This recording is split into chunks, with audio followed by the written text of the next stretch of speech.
দিলে কেইটাত 5টা আৰু মই শুনিছো অমৰপুৰৰ মহিলাসকল বোলে কালিয়ে আহি গল হয় নেকি বাপৰে আপোনালোক কেইটা বজাত আহিছিলে 5টা ৰাতিপুৱা ঘৰত চাহ জলপান কোনে বনাব এতিয়া আপোনালোকতো ইয়াত আহি গল কোনে বনাব আজি ঘৰত ৰাতিপুৱা কোনেও চাহ জলপান নাপাব আৰু হয়নে নহয় এতিয়া মুকে বেয়া পাব যে সিএমৰ কাৰণে আমি চাহ জলপান নাপালো বুলি আজি যদি চেক লৈ না যায় ঘৰত বহুত জুকাব হয়নে নহয় চেক লৈ যাব লাগিব না নালাগে আজি লাগিব কাক কাক নালাগে আৰু কাক কাক লাগিব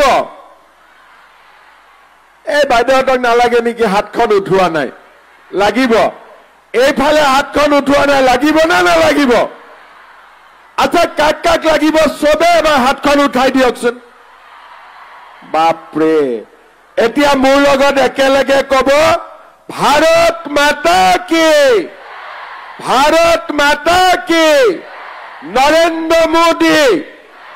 নৰেন্দ্ৰ মোদী বলিন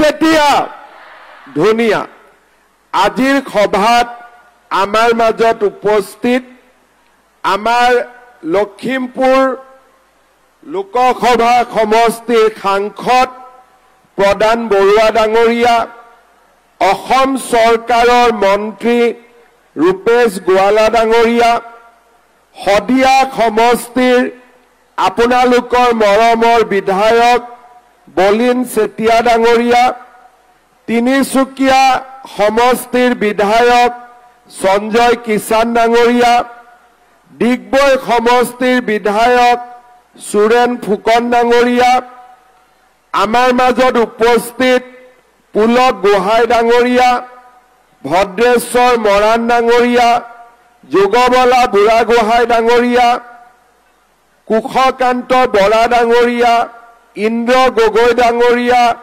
অৰুণজ্যোতি মৰাণ ডাঙৰীয়া সীমান্ত মৰাণ ডাঙৰীয়া ভৈৰৱ দেউৰী ডাঙৰীয়া জিতু দেউৰী ডাঙৰীয়া বিশানৱতী সোণোৱাল ডাঙৰীয়ানী বিপিন গগৈ ডাঙৰীয়া তীৰ্থৰাজ নেওগ ডাঙৰীয়া পল্লৱী গগৈ ডাঙৰীয়ানী জিলা আয়ুক্ত স্বপ্নীল পল ডাঙৰীয়া কুন্তলমণি শৰ্মা বৰদলৈ আৰু আজিৰ সভাত উপস্থিত আইমাতৃসকল আৰু সন্মানীয় সুধীবৃন্দ আজি আমি শদিয়া সমষ্টিত মুখ্যমন্ত্ৰীৰ মহিলা উদ্যমিতা অভিযানত ২৭,৫৭৩ গৰাকী হিতাধিকাৰীৰ মাজত এই আঁচনিৰ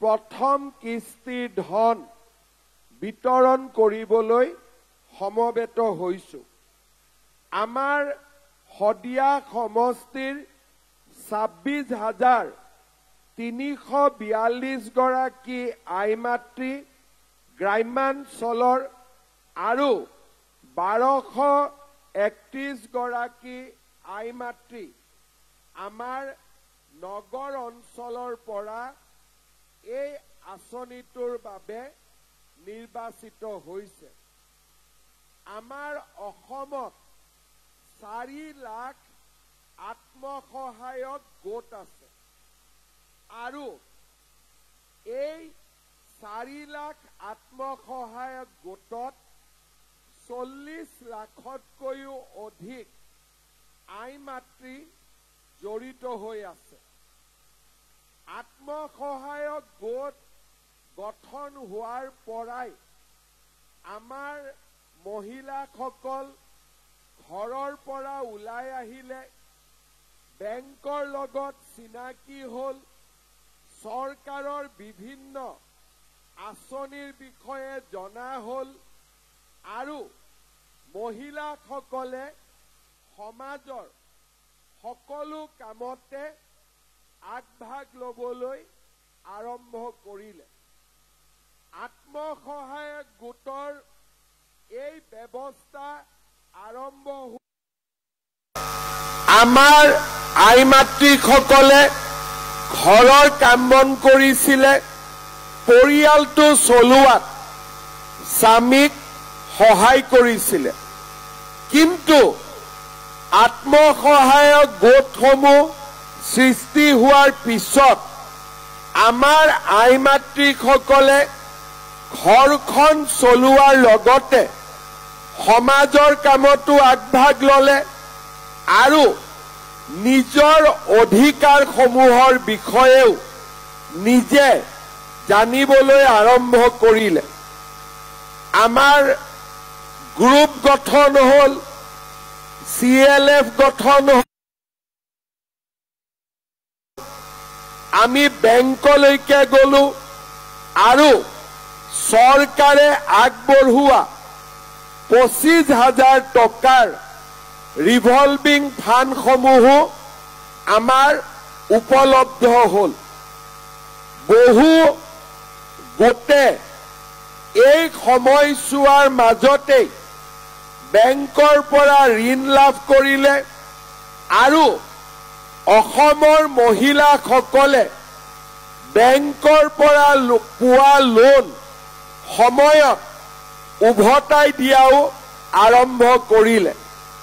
আজি আমাৰ অসমত মহিলা আত্মসহায়ক গোটসমূহে 21,000 কোটি টকা বেংকৰ পৰা ঋণ লৈছে আৰু বেংকক সময়ত উভতাই দিছে।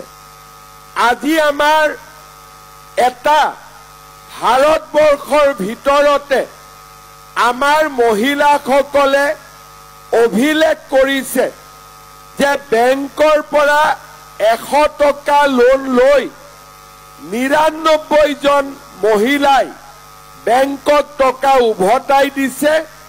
কৰবাত 1% মহিলাইহে বেংকক টকা উভতাই দিয়া নাই। আৰু তাৰ কাৰণেই আজি সমগ্ৰ ভাৰততে অসমৰ মহিলা গোটসমূহৰ নাম আজি প্ৰখ্যাত হৈ পৰিছে আৰু ভাৰতৰ বিভিন্ন অনুষ্ঠান প্ৰতিষ্ঠানত আমাৰ অসমৰ মহিলা আত্মসহায়ক গোটসমূহক নিমন্ত্ৰণ কৰি লৈ গৈছে। আমাৰ অসমৰ লাখপতি বাইদেউসকলক প্ৰধানমন্ত্ৰী ডাঙৰীয়াই দিল্লীলৈও মাতি লৈ গৈছে। গণৰাজ্য দিৱস, স্বাধীনতা দিৱসতো আমাৰ মহিলাসকলক প্ৰধানমন্ত্ৰী ডাঙৰীয়া আৰু ৰাষ্ট্ৰপতি ডাঙৰীয়ানীয়েও নিমন্ত্ৰণ কৰিছে। আজি ভাৰতত য'তেই নেকি ডাঙৰ কিবা এক্সিবিশ্যন হৈছে বা ডাঙৰ অনুষ্ঠান হৈছে, অসমৰ মহিলাই তাত নিমন্ত্ৰণ পাইছে। মই যেতিয়া বিভিন্ন কামত বেলেগ বেলেগ ৰাজ্যৰ এনে অনুষ্ঠানত যাওঁ, সকলোৱে মোক কয় যে অসমৰ মহিলাৰ ইয়াতে ষ্টল আহিছে, আপুনি এবাৰ চাই আহিলে মহিলাসকলে ভাল পাব। মই দেখা পাওঁ যে আমাৰ মহিলাসকলে তালৈকে অসমৰ প্ৰডাক্টসমূহ লৈ যায় আৰু ভাৰতৰ মানুহে আমাৰ প্ৰডাক্টসমূহ কিনে আৰু আমাৰ মহিলাসকলক প্ৰশংসা কৰে। প্ৰধানমন্ত্ৰী নৰেন্দ্ৰ মোদী ডাঙৰীয়াই এই কথাষাৰ লক্ষ্য কৰিছিলে আৰু যোৱা বছৰ যোৰহাটলৈ আহোঁতে প্ৰধানমন্ত্ৰী ডাঙৰীয়াই মোক কৈছিলে যে আমি দেশত 3 কোটি মহিলাক লাখপতি বাইদেউ বনাব লাগে। তুমিও অসমৰ মহিলাসকল কেনেকৈ লাখপতি বাইদেউ হ'ব পাৰে তাৰ বিষয়ে চিন্তা চৰ্চা কৰাৰ কাম আৰম্ভ কৰা। মই কেইবাগৰাকীও মহিলাৰ লগত কথা পাতিছিলোঁ যি ইতিমধ্যে লাখপতি বাইদেউ হ'ব পাৰিছে। কোনোবাই মোক কৈছিলে যে আমাৰ সামূহিক পুঁজিৰ পৰা মই 50,000 টকা ঋণ লৈছিলোঁ। কোনোবাই মোক কৈছিলে যে বেংকৰ পৰা মই ঋণ লৈছিলোঁ।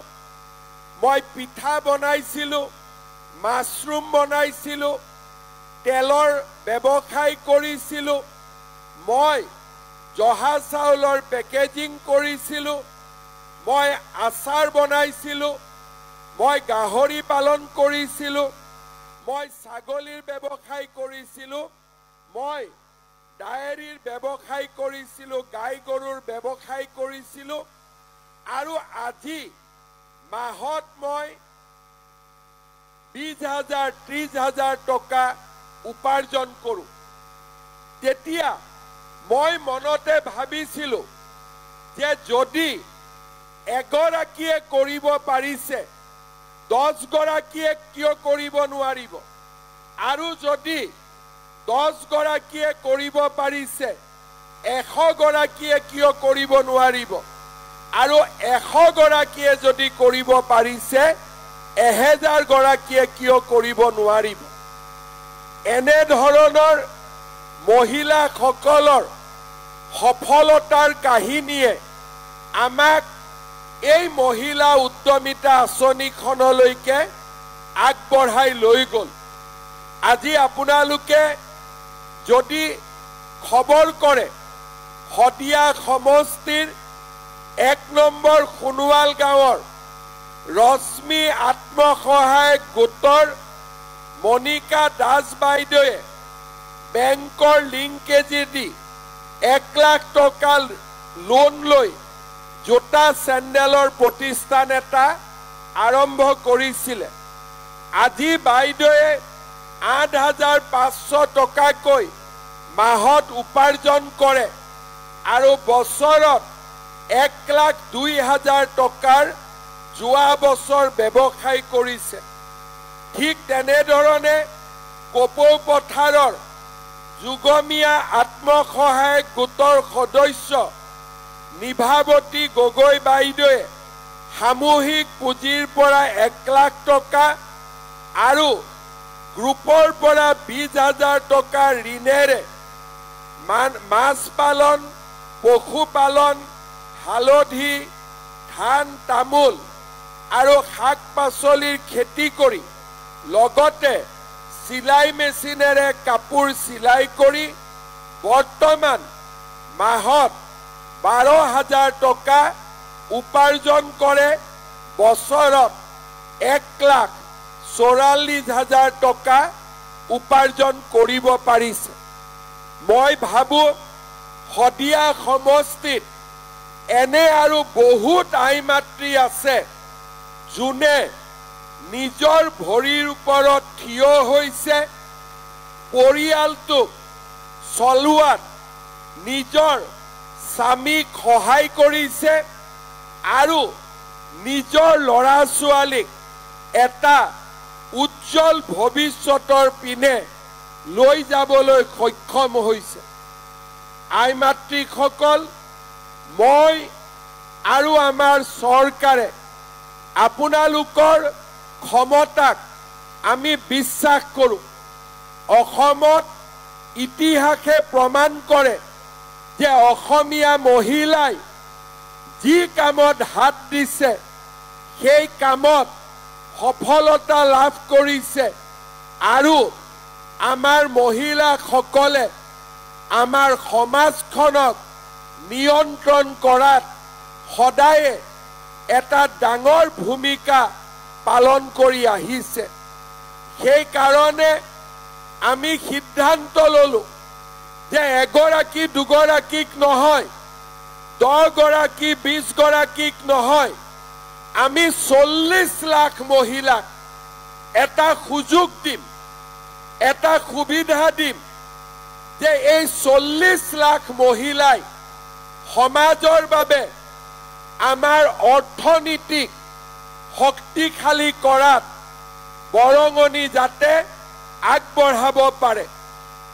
যেতিয়া আমি 40 লাখ মহিলাৰ কথা কলো তেতিয়া আমি নিজেই জানিছিলো যে 40 লাখ মহিলাক আৰ্থিক সহায় কৰিব পৰা ক্ষমতা আমাৰ চৰকাৰখনৰ নাই।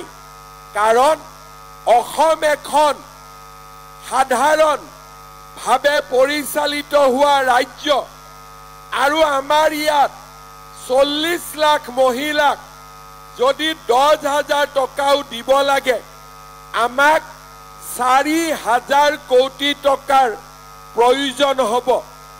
লগতে অৰুণোদয় আছেই, নিযুত মইনা আছেই, আন আন চৰকাৰী আঁচনিবিলাক আছেই। যোৱা 2 বছৰ আমাৰ চৰকাৰে প্ৰত্যেকটো আঁচনিৰ পৰা অলপ অলপকৈ টকা আমি সঞ্চয় কৰা আৰম্ভ কৰিলোঁ। বছৰত যদি কোনোবা আঁচনিত 1,000 কোটি টকা খৰচ কৰিব লাগে তাৰ পৰা 100 কোটি টকা, কৰবাত 10 লাখ খৰচ কৰিব লাগে তাৰ পৰা 50,000 টকা, এনেকে যোৱা 2.5 বছৰ 2 বছৰ আমি অলপ অলপকৈ টকা সঞ্চয় কৰিলোঁ। মোৰ উদ্দেশ্য আছিল যে এটা এটাকৈ নহয়, একেলগে আমি মহিলাসকলক 10,000 টকাকৈ দিম আৰু পৰৱৰ্তী সময়ত যিসকল আই মাতৃয়ে এই টকাটোৰ সৎব্যৱহাৰ কৰিব তেওঁলোকক আমি আৰু আগুৱাই লৈ গৈ থাকিম যেতিয়ালৈকে তেখেতসকল লাখপতি বাইদেউ হ'ব নোৱাৰে। এনেধৰণৰ উদ্দেশ্য আগত ৰাখি আমি লাখপতি বাইদেউৰ আঁচনিখন হাতত ললো। মই মনতে ভাবিছিলো যে যিমানটা সমষ্টিত মই যাব পাৰো মহিলাসকলক মই নিজে লগ কৰিম আৰু আঁচনিখনৰ বিষয়ে বুজাই দিম যাতে ভৱিষ্যতেও তেওঁলোকে আঁচনিখনৰ পৰা ফল পাই থাকিব পাৰে।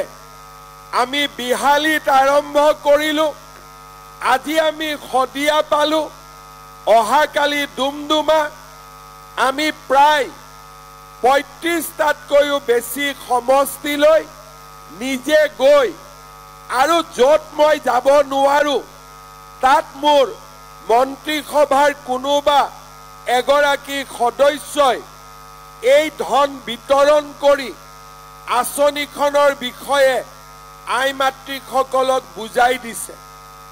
আমি কিয় বুজাবলগীয়া হৈছে? কাৰণ এই আঁচনিখনত 3টা পৰ্যায় আছে। প্ৰথম পৰ্যায়, দ্বিতীয় পৰ্যায় আৰু তৃতীয় পৰ্যায়। আজি আপোনালোকক মই প্ৰথমতে ক'লো যে আজি চেকখন লৈ ঘৰত যাবই লাগিব, কাৰণ ৰাতিপুৱা 5টাতে আহিছো, ঘৰৰ মানুহজনে আজি চাহ জলপানো খাব পৰা নাই। গতিকে চেকখন নোলোৱাকৈ গ'লে আজি ঘৰত আমাক বহুত জোকাব, হয়নে নহয়? কিন্তু চেকখন পোৱাৰ পিছত আপোনালোকে কি কৰিব? মোবাইল কিনিব নেকি? কোনে কোনে মোবাইল কিনিব? হাত দাঙকচোন। আৰু কোনে কোনে মোবাইল নিকিনে তেওঁলোকে হাত দাঙকচোন। বাপৰে, মই এটা সৰু কাহিনী কওঁ। 1 এপ্ৰিল তাৰিখে আমি শোণিতপুৰ জিলাৰ বিশ্বনাথ জিলাৰ বিহালীত এই আঁচনিটো আৰম্ভ কৰিছিলোঁ। তেতিয়ালৈকে মানুহে ভাবি আছিলে যে গছ পুলি ৰোৱাৰ কাৰণে আমাক পইচা দিছে, আঁচনিটো বুজি পোৱা নাই। মোক লগ পালে কয় যে মামা গছ পুলি ৰুলো পইচা পোৱা নাই তেতিয়া মই কলো যে দুডাল গছ পুলি ৰুলে 10,000 টকা দিলে পৃথিৱীত যিমান গছ পুলি হ'ব সবতে 5,000 টকা দিব লাগিব এইটোতো গছ পুলি ৰুৱাৰ স্কিম নহয় তেতিয়া মোক আইমাতৃসকলে সুধিলে যে তাৰ মানে এইটো কি আঁচনি মই বুজাই দিলো এগৰাকী মহিলাই মোৰ লগত সেলফি উঠিলে ফটোটো নুঠে মই কলো বাইদেউ মোবাইলটো অলপ বেয়া নেকি কৈছে আজি এটো দলিয়াই দিম নতুন মোবাইল কিনিম টকা পালো নহয় তেতিয়া মই বুজিলো যে আমাৰ মহিলা সকলক আমাৰ অফিচাৰ সকলে আঁচনিটো বুজাই দিওতে কবাত নহয় কবাত খেলিমেলি কৰিছে কোনবাই কয় গছ পুলি ৰুলো টকা পোৱা নাই কোনবাই কয় টকাটো লৈ গৈ মোবাইল কিনিম সেইটো উদ্দেশ্য নহয় উদ্দেশ্য হল লাখপতি বাইদেউ বনোৱা যাতে ঘৰত আপোনালোকক সন্মানৰ চকুৰে চাই ঘৰৰ অৰ্থনীতিত আপোনালোকে সহায় কৰিব পাৰে আৰু পৰিয়ালটোত আপোনালোকৰ এটা নতুন সন্মান সৃষ্টি হয় এই 10,000 টকা দি আমি কি কৰিম প্ৰথম 10,000 টকাটো লৈ আমি চিন্তা কৰিম যে মই নিজে কিবা কৰিব পাৰো নে টকাটো মই গ্ৰুপত দি দিও যদি আমি গ্ৰুপত দিও 1 লাখ টকা হ'ব আৰু তাৰ পৰা যি গৰাকীয়ে কিবা কৰিব খোজে আমি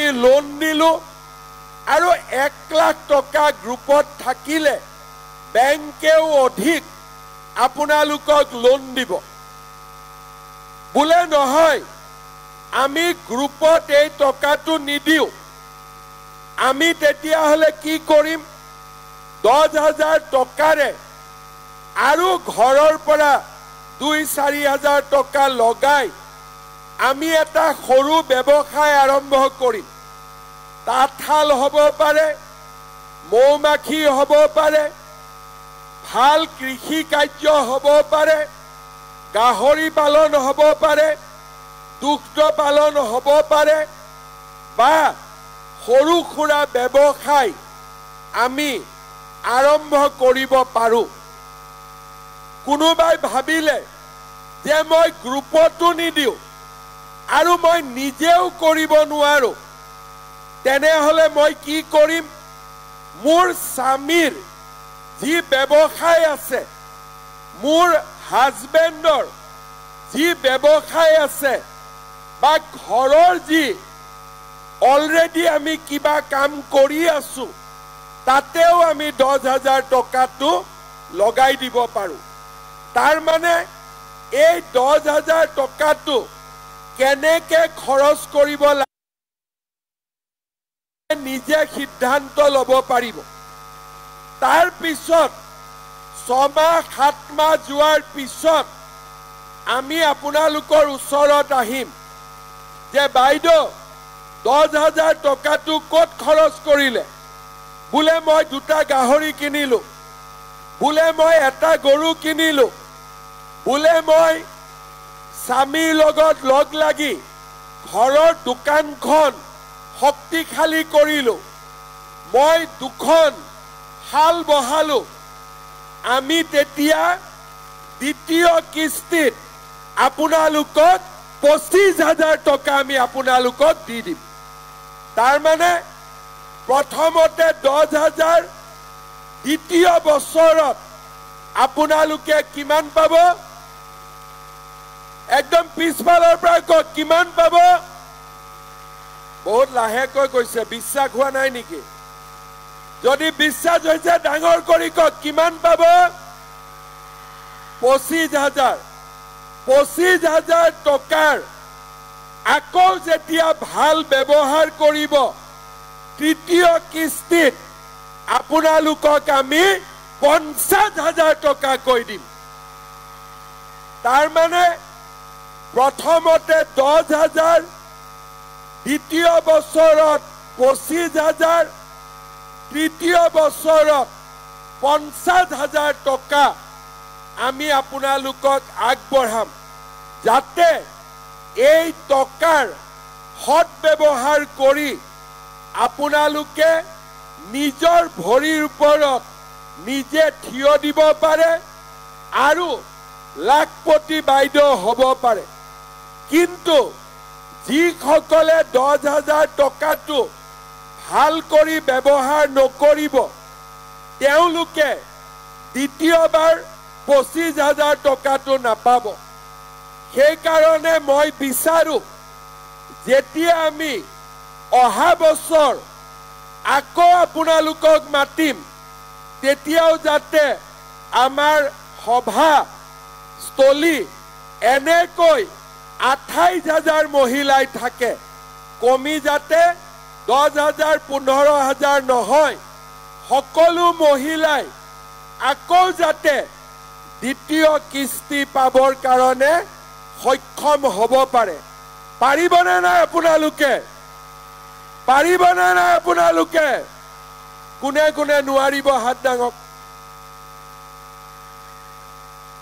কোনে কোনে পাৰিব হাত দাঙক এইবাৰ? বাপৰে, তেতিয়াহ'লে মোৰ কিমান টকা যাব? আজি 28,000ত 28 কোটি টকা, আৰু যেতিয়া 25,000 টকা দিব লাগিব, তেতিয়া 28 কোটি গৈ আমাৰ প্ৰায় 60 কোটি টকা হ'বগৈ। কিন্তু চিন্তা নাই, আমি টকাও যোগাৰ কৰিম আৰু আপোনালোকক আমি দ্বিতীয় কিস্তিও দিম, আমি তৃতীয় কিস্তিও দিম, আৰু আপোনালোকক লাখপতি বাইদেউ বনাইহে দিম। খালি এটা কণ্ডিশ্যন আছে। আমাৰ আঁচনিখনত কয় যে আই মাতৃসকলৰ সন্তান জনজাতি হলে 4টা আৰু জনজাতি নহলে 3টাতে থাকি যাব লাগিব। এতিয়া যদি মাজত আৰু এটা ঘৰত আহে, তেতিয়াহ'লে বাচ্চাক স্কুলত চাব লাগিব, তেতিয়া লাখপতি আৰু হ'ব নোৱাৰিব। হ'বনে নাই কথাটো? বুজি পালে নে নাই? জনজাতি হলে 4টা আৰু সাধাৰণ জাতি হলে 3টা। তাতকৈ যদি বেছি হয়, তেতিয়াহ'লে লাখপতি বাইদেউ হ'ব নোৱাৰিব, কাৰণ ল'ৰা ছোৱালীক আমি স্কুলত পঢ়াব লাগিব। এতিয়া মই ইয়াত সমস্যা নাই, কিছুমান জাগাত বাচ্চা গৈ গৈ 8-9টা হৈ যায়গৈ। আমাৰ নামনি অসমত বিভিন্ন জাগা আছে, কিমানটা বাচ্চা আছে বাইদেউ?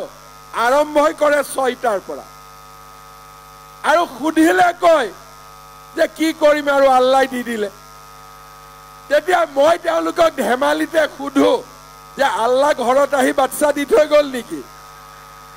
তেওঁলোকে কয় নহয়, আৰু দোৱা কৰিলে। মই বোলে আল্লাহক লগ পালে নেকি? বোলে লগ পোৱা নাই। তাৰ মানে আমি নিজে সন্তানৰ জন্ম দিছো আৰু বদনামটো আল্লাহক দি দিছো, ভগৱানক দি দিছো। সেইকাৰণে মই সকলো গাঁৱতে কওঁ, আমি 3টা 4টা ল'ৰাকো স্কুলত পঠাব পাৰো, নিজেও কিবা কৰিব পাৰো। কিন্তু 7টা 8টা বাচ্চা হলে আমি ল'ৰাকে পঢ়াম, ছোৱালীকে পঢ়াম, নে লাখপতি বাইদেউ হ'ম? সেইকাৰণে এই আঁচনিখনত আমি এইবিলাক কথাও কৈছো। 25 নৱেম্বৰত ইয়াত ইমান সমস্যা নাই। আমাৰ মধ্য অসম, নামনি অসমত বহুত পুৰুষ আছে, এগৰাকীক বিয়া নকৰাই 4গৰাকীক একেলগে বিয়া কৰায়, আৰু 4গৰাকী ঘৰতে থাকে। কিমান কষ্টত থাকে তেওঁলোকে। সেইকাৰণে এইবাৰ আমি এখন নতুন আইন আনিম, যে কোনোবা পুৰুষে এগৰাকী ঘৈণীয়েক থাকোঁতে যদি দ্বিতীয় এগৰাকীক বিয়া কৰায়, 7 বছৰ জেলত থাকিব লাগিব। 7 বছৰ জেলত থাকিব লাগিব। ভাল হ'ব নে বেয়া হ'ব? ভাল হ'ব নে বেয়া হ'ব? আজি মহিলাসকলৰ কষ্ট বাল্য বিবাহে হওক বহু বিবাহে হওক কোনেও চিন্তা কৰা নাছিলে আজি মহিলাসকলক লাখপতি বাইদেউ নিযুত মইনাৰ জৰিয়তে ছোৱালীক শিক্ষিত কৰা অৰুণোদয় জৰিয়তে আই মাতৃসকলক মাহিলী এটা নিশ্চিত উপাৰ্জন দিয়া এই কামবিলাক আমাৰ চৰকাৰখনে আজি কৰিব পাৰিছে অৰুণোদয় দিয়াৰ কাৰণে মহিলা উদ্যমিতা দিয়াৰ কাৰণে কংগ্ৰেছে মোক মাজে মাজে গালি গালাজ কৰি থাকে তেতিয়া মই কংগ্ৰেছক সুধো যে আপোনালোকে অৰুণোদয় দিয়া নাই লাখপতি বাইদেউ বনোৱা নাই আপোনালোকে কি দিছিলে খুটা কম্বল লুঙি আৰু ধুতি হয় নে নহয় এতিয়া আপোনালোকে কওকচোন লুঙি ধুতি ভাল নে অৰুণোদয় ভাল ভাল কৰি কব ভাবি চিন্তি সকলোৱে কব লুঙি ধুতি ভাল নে অৰুণোদয় ভাল খুটা কম্বল ভাল নে মহিলা উদ্যমিতা ভাল সেই কাৰণে আমি কংগ্ৰেছৰ মতে চলা নাই আমি আমাৰ মতে চলিছো যোৱাবাৰ ইলেকশ্যনৰ আগতে মই প্ৰথমবাৰ অৰুণোদয় আঁচনি আপোনালোকৰ বাবে লৈ আহিছিলো তেতিয়া আছিলে 830 টকা আজি 830 টকা কিমান হল 1250 টকা হল লগতে এইবাৰ আমি কৈছো যে যিসকলে অৰুণোদয় পাব তেওঁলোকে গেছৰ সিলিন্ডাৰ কিনিলে আমি নতুনকৈ 250 টকা বেংকৰ একাউণ্টত পঠাই দিম তাৰ মানে 1250 টকাৰ অৰুণোদয় এতিয়া গেছৰ সিলিন্ডাৰ কিনিলে 1500 টকালৈকে বাঢ়ি যাব কিমানৰ ঘৰত অৰুণোদয় আছে হাত উঠাওকচোন কাৰ কাৰ ঘৰত অৰুণোদয় নাই এতিয়া হাত উঠাওকচোন ঘৰত খুদিছো ঘৰত যদি মায়ে পাইছে জীয়েকে নাপাব কাৰ কাৰ ঘৰত অৰুণোদয় নাই হাত উঠাওক ঠিক আছে আপোনালোকক বলিনে আৰু দিব মই আজি বলিনক নতুনকৈ 3000 অৰুণোদয় দি থৈ যাম হ'ব তাৰ মানে যাৰ যাৰ ঘৰত অৰুণোদয় নাই হদিয়া সমষ্টিত 30,000 মহিলাই অৰুণোদয় পাই আছে আজি মই নতুন কৰি আৰু 3000 অৰুণোদয় দি থৈ যাম 33,000 পৰিয়ালে অৰুণোদয় আঁচনি লাভ কৰিব 33,000 পৰিয়ালে অৰুণোদয় পালে 28,000 পৰিয়ালে মহিলা উদ্যমিতা পালে আৰু 4-5,000 ছোৱালীয়ে নিযুত মইনা পাইছে প্ৰধানমন্ত্ৰী মোদী ডাঙৰীয়াই আমাক বিনামূলীয়াকৈ চাউল দিছে আৰু 10 ডিসেম্বৰৰ পৰা আমি আপোনালোকক বজাৰতকৈ কম দামত দালিও দিম চেনিও দিম আৰু নিমখো দিয়া আমি আৰম্ভ কৰিম তাৰ মানে 10 ডিসেম্বৰৰ পৰা ৰেশন কাৰ্ডখন দেখুৱালে আপোনালোকক বজাৰতকৈ কম দামত দালি নিমখ আৰু চেনিও তেওঁলোকে দিয়া আৰম্ভ কৰিব অৰ্থাৎ আজি আমাৰ ঘৰখন চলাবৰ বাবে আমি 1250 টকাৰ অৰুণোদয় দিছো গেছৰ সিলিন্ডাৰ কিনিবৰ বাবে 250 টকা দিছো বিনামূলীয়াকৈ চাউল দিছো বেমাৰ হলে ৰেশন কাৰ্ডত 5 লাখ টকালৈকে চিকিৎসা কৰাৰ সুবিধা কৰি দিছো কৃষক সন্মান নিধিৰ আমি টকা পাইছো আৰু আজি আমি লাখপতি বাইদেউৰ হবৰ বাবেও প্ৰথম কিস্তিৰ আজি আমি ধন পাবলৈ সক্ষম হৈছো আপোনালোকে যি কৰিব তাক কৰোতে যাতে চিন্তা কৰিব নালাগে তাৰ কাৰণে অৰুণোদয়ও থাকিব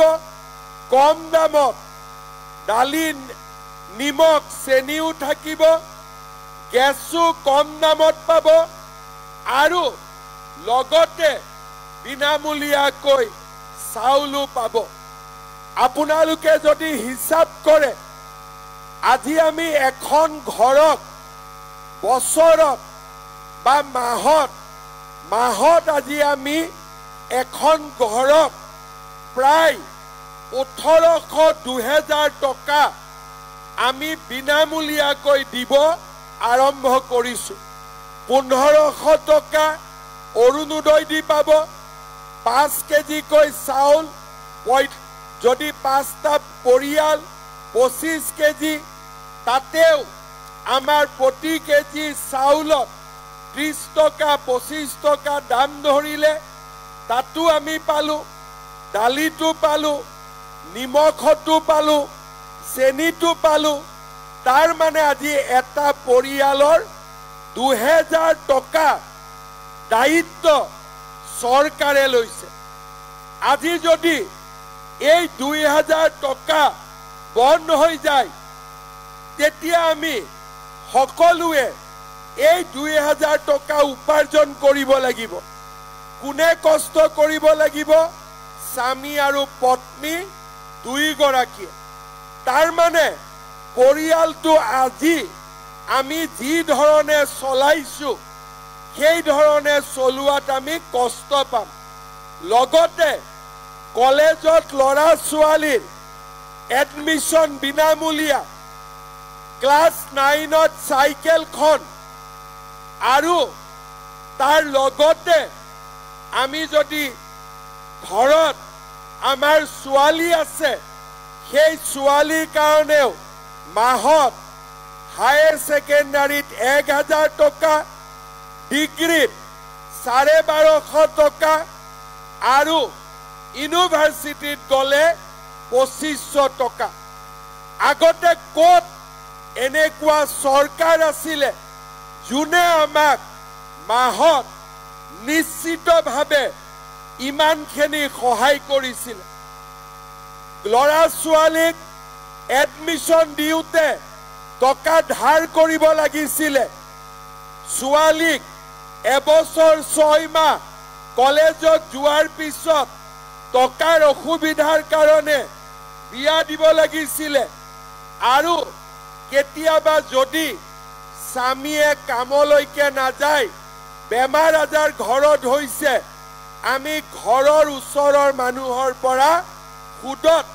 টকা ধাৰ ল'বলগীয়া হৈছিল আৰু পিছত সুদৰ টকা দি থাকিবলগীয়া হৈছিল আজি বিজেপি চৰকাৰে অৰুণোদয় গেছত ৰাজসাহায্য বিনামূলীয়া চাউল কম দামত দালি নিমখ চেনি ছোৱালীৰ এডমিশন ল'ৰাৰ এডমিশন ছোৱালীক পঢ়ুৱাৰ খৰচ লগতে সাইকেল স্কুটি আজি আমি যি ধৰণে কাম হাতত লৈছো আগতে কোনো চৰকাৰে এই ধৰণে কাম হাতত ল'ব পৰা নাছিল আজি আমি এখন নতুন অসমৰ সৃষ্টি কৰিব খুজিছো যত মহিলাসকলক কোনেও অপমান কৰিব নোৱাৰে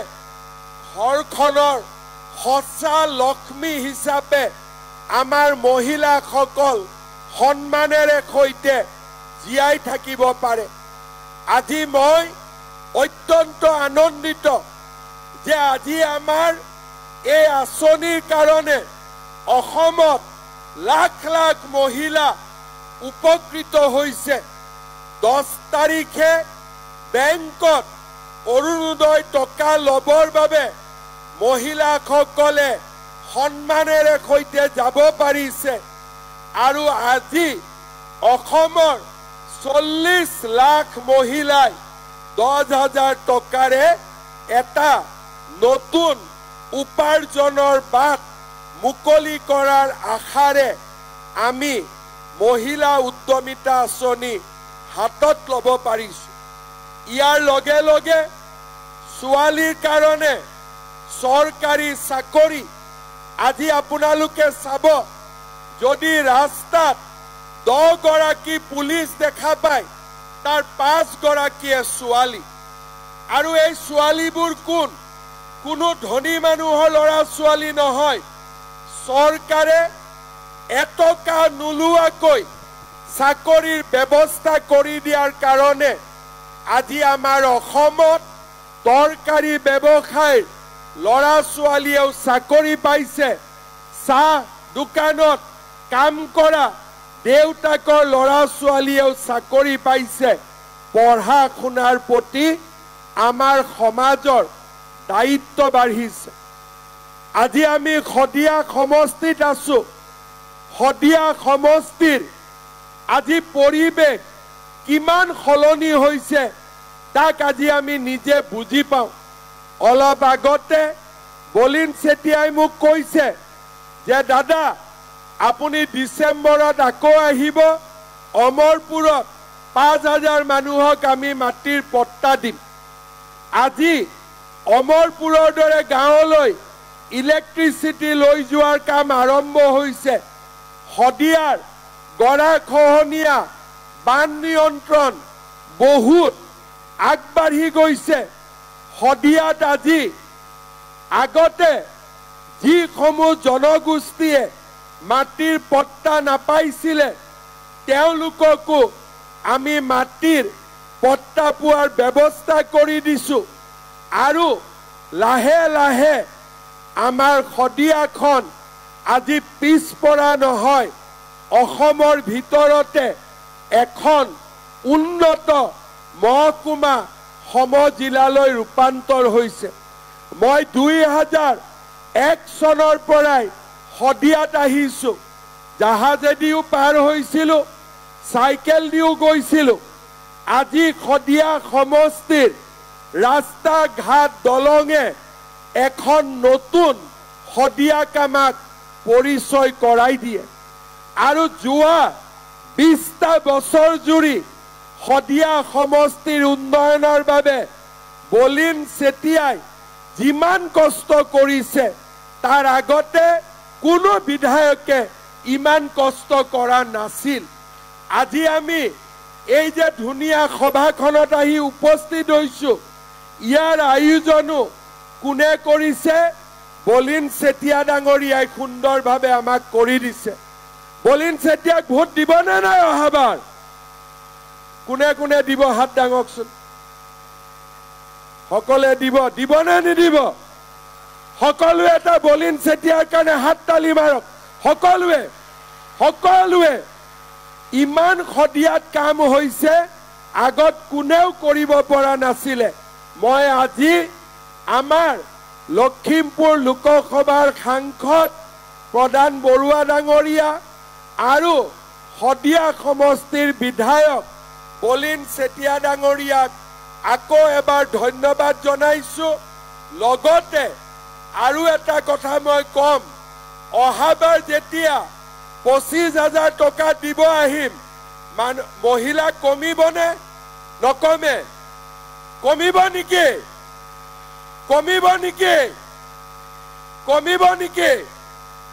সকলোৱে আকৌ অহা বছৰ 25,000 টকা লবলৈ এনেকৈ আহিব লাগিব। হবনে নহব? হব।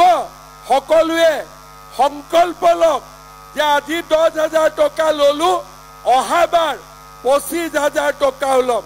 নিজে নিজৰ কাৰণে হাত চাপৰি বজাওক যে 25,000 টকা মই ল'ব পাৰিম। নিজৰ কাৰণে হাত চাপৰি বজাইছে, অলপ জোৰ কৰি বজাব লাগিব। বঢ়িয়া। এতিয়া মোদী ডাঙৰীয়া নহলেতো এইবোৰ আমি একো কৰিব নোৱাৰো গতিকে মোদী ডাঙৰীয়াৰ কাৰণেও এটা ডাঙৰ হাত চাপৰি বজাই দিয়ক ধুনীয়া এতিয়া মোৰ লগত আকৌ এবাৰ কব ভাৰত মাতা কি